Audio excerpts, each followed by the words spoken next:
Eala details life shifts on return to the Philippines after rising as a tennis star. Alexandra Eala's path to stardom has been remarkably swift, and her influence on the sport is undeniable.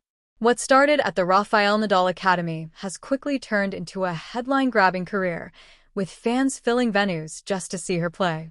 Her connection with fans runs deeper than just her skills on court. The support from the Filipino community has played a major role in growing a fan base that is helping bring new attention to tennis. Eala is not just playing in front of packed houses. She is expanding tennis into areas it had not reached before, and people are rightly recognizing the impact she is having. But even when it looks perfect from the outside, not everything about fame is positive. It often comes with its own pressures and drawbacks. Alexandra Eala reflects on how much her life has changed over the last year. Speaking on the Australian Open's podcast, The Sit Down, Eala spoke about how her life has changed over the last year or so. She said, "I haven't been home a lot recently, unfortunately. The times I have been home, I have felt so loved though. Things have changed, to say the least. I try to avoid going out alone now, but then again, it's blessings and just gratitude." Eala is clearly enjoying the chance she has created for herself. She is a proud Filipina who is setting an example for future tennis players. When asked about representing her country alongside other rising stars like Janice Chen for Indonesia and João Fonseca for Brazil, the 20-year-old stated, "It's so nice to know that I am doing what I can for the sport because tennis has given me so much. So all I can do to give back to tennis, I will do to the best that I can.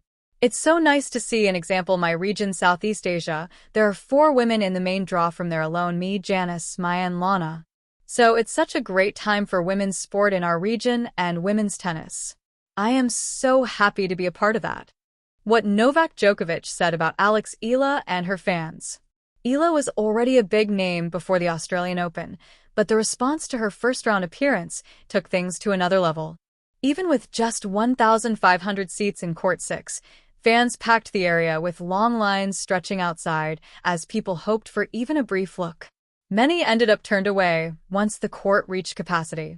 While heading into another men's final at Melbourne Park, Novak Djokovic took a moment to speak highly of what Eala means to Filipino tennis and how quickly she has made an impact. He said, "She's been the biggest ever tennis player from that country, which is a big country, and there's a big interest. So things like that happen. You could argue that it was maybe a poor schedule, and maybe they could schedule her on a bigger court." Glowing star Alex Eala, Serve of Destiny, a Filipino story of dreams, home, and the court. There's a moment in every athlete's life when a dream becomes bigger than a scoreline, when it becomes a story. For Alex Eala, that story began on a small tennis court in the Philippines and carried her across oceans, into the world's most elite tournaments, and back home to a nation waiting, watching, and cheering. This is not just the story of a tennis player. It's the story of identity, roots, and the transformative power of coming home. Tennis beginnings in the Philippines. The first serve. Born in 2005, Alex grew up in Quezon City in a family where sport was more than a pastime. It was part of life. She picked up a tennis racket at age 4, with early coaching from family and a natural competitive fire burning in her. The Philippines didn't have a traditional pipeline for elite tennis talent, but what it did have was family support, grit, and a growing belief that something extraordinary could happen. At first, local courts, heat, and hard surfaces were the arenas. But by age 12, Alex's talent was already impossible to ignore. Winning prestigious junior titles, including the Les Petits as in France, turbocharged her dreams.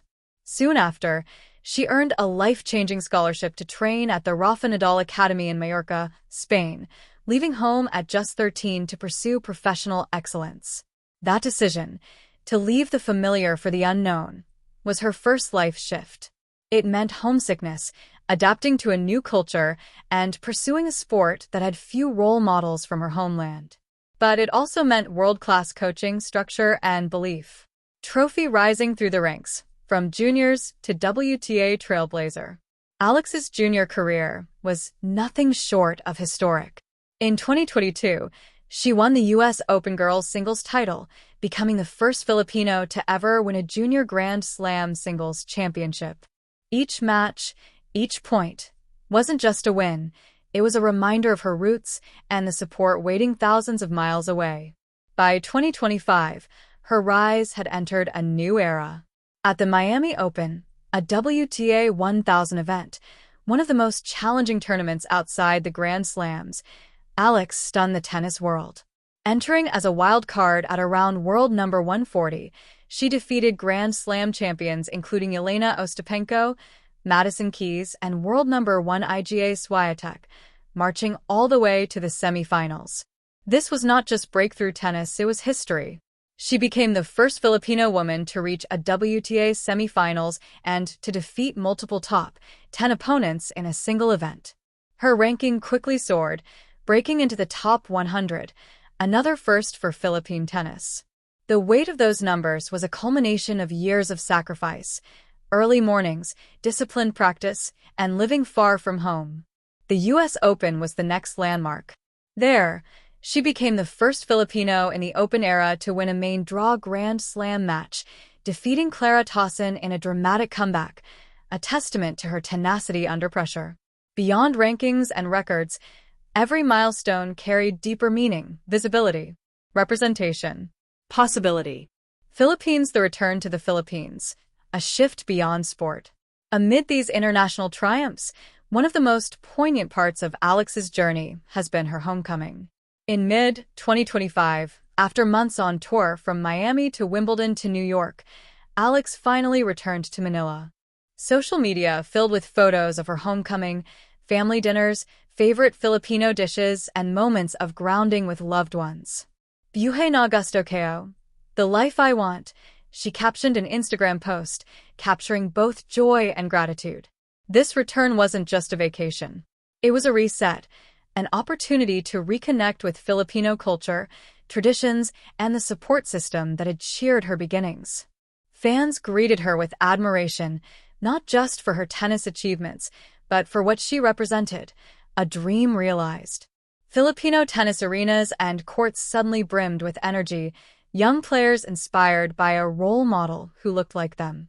It was a cultural shift. Tennis wasn't just a distant profession anymore, it was possible. Her presence in the Philippines also spurred conversations about sports infrastructure, athlete support, and funding. Alex's journey wasn't just about winning matches, it was about widening the lens on athletic potential in her country. Speech balloon identity, pressure, and purpose.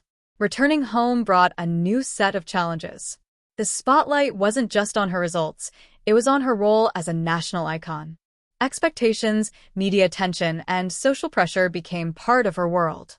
But Alex handled it with humility and reflection. In Philippine press appearances and fan interactions, she often spoke not only about tennis, but about the honor of